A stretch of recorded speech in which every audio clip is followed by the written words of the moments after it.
I've been neglecting my seasonal anime reps this year, and as a result, no proper seasonal videos. Lo and behold, right at the end of it, I've actually got my act together, because I watched enough shows to warrant a video.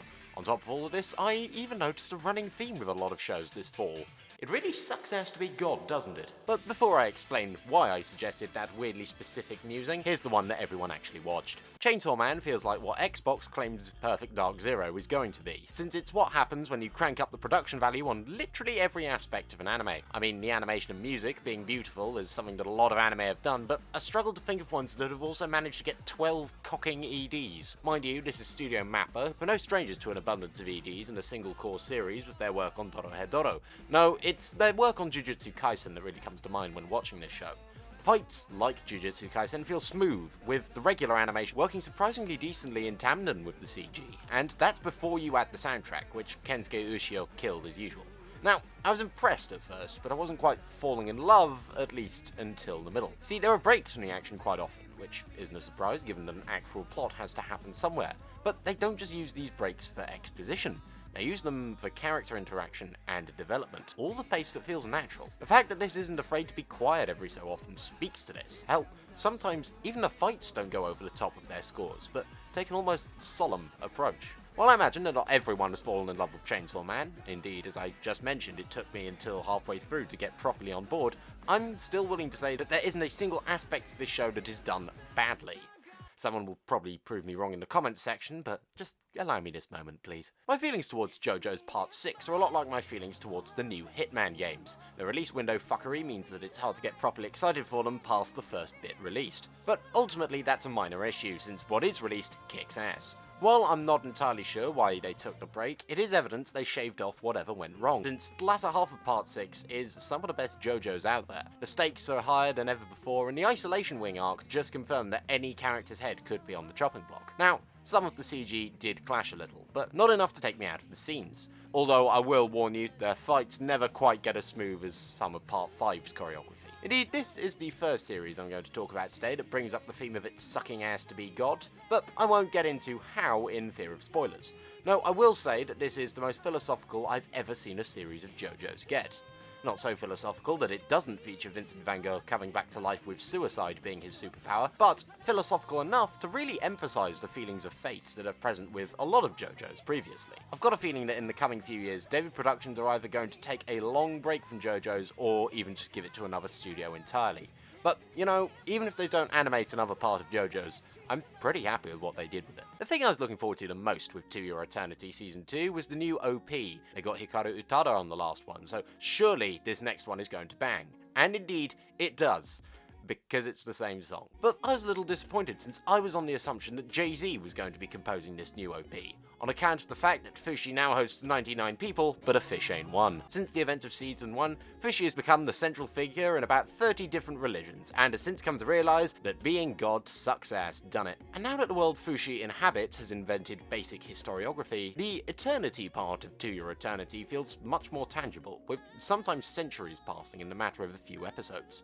While a lot of this is done through exposition, this does have one of the more interesting narrators in anime, so I'm at least willing to let some of it slide. I'll be honest, this took a while to get going for me, especially as the tone is all over the bloody shop. While there was certainly some in the first season, this is one of the first times they've really experimented with humour in To Your Eternity. And while certain jokes land, some of them are just put in places where you aren't sure what to feel, and top this off with a score that also feels confused about what scenes they're going attached to. But To Your Eternity is at its best when an arc gets properly going. And indeed, that's where this series is keeping me invested. Some of the characters I'm not sure if I can get behind, but after spending a few episodes with them, I'm starting to like them. But obviously, this is one we'll just have to watch space in 2023. Since I never did a seasonal video in spring, I suppose I haven't had a chance to properly talk about how I feel about Spy X Family. Although it's not much of a loss. I mean, you probably know what I'm going to say, which is of course, aww. That aside, the second half is in the same season as Chainsaw Man, so with Twitter distracted, we're able to view Spy X Family on its own without the hype. And I think they've actually improved. Obviously the first part was all about establishing the characters and setup, but now it can get down to the true sitcom nature of things. It's not just Lloyd, Yor and Anya for every sketch, but the expanded crew of Operation Strix, Eden Academy, Yor's workmates, even the odd member of the hospital staff gets involved. That being said, some of the missions get more time than others, and it means that some scenarios just don't reach their full potential by the end of the mission, because they have to make more time for the other sketches. At this stage though, this is just like saying there wasn't enough extra icing on top of your already delicious cake. We also see the first major action-oriented arcs in the form of the introduction of Bond and the tennis match, and I think it works. Mainly just because it gives us the time to remember, oh yeah, Studio Wit really are the GOAT, aren't they? I think a lot of people, when looking back on things, are going to put Spy X Family as their anime of the year, and they'd be justified. They'd be wrong, but justified. But now to finish off the central theme of this video, we now go on to the poster child of being God sucking ass, Mob Psycho 100, and Mob Psycho 100 is now over. Season concluded the lot. Now the hanging plot threads all get resolved. Now, I will warn you, some quicker than others. But while the reintroduction of story beats are maybe not the best, the payoff you get for them is second to none. There kind of isn't much I can say here, since if you liked Mob Psycho 100, you already know this is pretty good, and they did an amazing job concluding such a prolific series. The ball hasn't necessarily been raised, but it was far from being dropped in this last installment. Naturally, it looks great, because the budget for the animation was funded by the Mobdanovs. No, there wasn't as much to blow my mind in previous seasons. You see, even more so than other seasons, this is focused on the characters, since it puts all the action stuff into the last 3 episodes. So that's the last thing on our tongues, but everyone always tends to forget how great of a slice of life this show can be. Honestly, this is some great reflections on growing up and finding your place, but it isn't even always that deep. Sometimes it can just be as simple as the dynamics in the cast. One has always had a talent for humour, and this season puts it to use, but only when appropriate. It's the last opportunity to be serious, so this show makes sure not to overload us with humour if it isn't telling us anything about the characters. There's not really much I can say, apart from someone's really got to stop having Japanese families with 2 children naming one of them after a random English word that sounds cool. Otherwise, they're just going to keep becoming psychologically messed up anime protagonists. Listen, we can be the change we want to see in the world. Because I wanted to watch something new this season, I was going to pick up Bocce the Rock. But then I realised I'd watched 3 other Cloverworks shows this year, so instead I watched Akuma Maid Wars. This is one of those shows where the premise is very easy to sell. It's what happens if you cross maid outfits and a mafia drama, or to give it its proper name, Godfatherless Behaviour.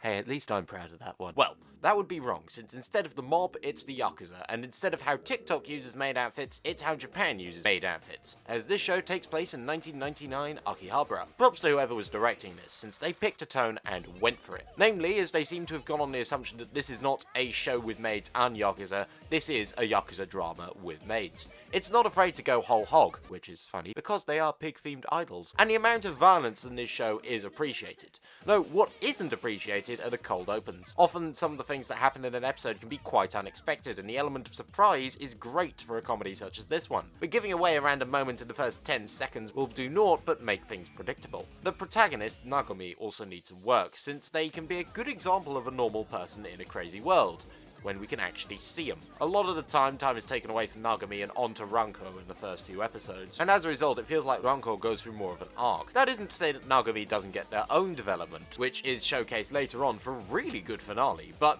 as mentioned, that's later in the series, so it doesn't feel as earned. Although I don't blame them for shifting focus onto Ranko, as she, along with the manager, steal the show whenever they're on screen. Even if the animation isn't going to blow your mind, the voice acting absolutely carries the characters here. Though that's not to say there weren't some great visual gags. Akiba Maid Wars is a weird cookie, but a very well baked one nonetheless. The cookie is also pork flavoured for some reason, but I'm too scared to ask why.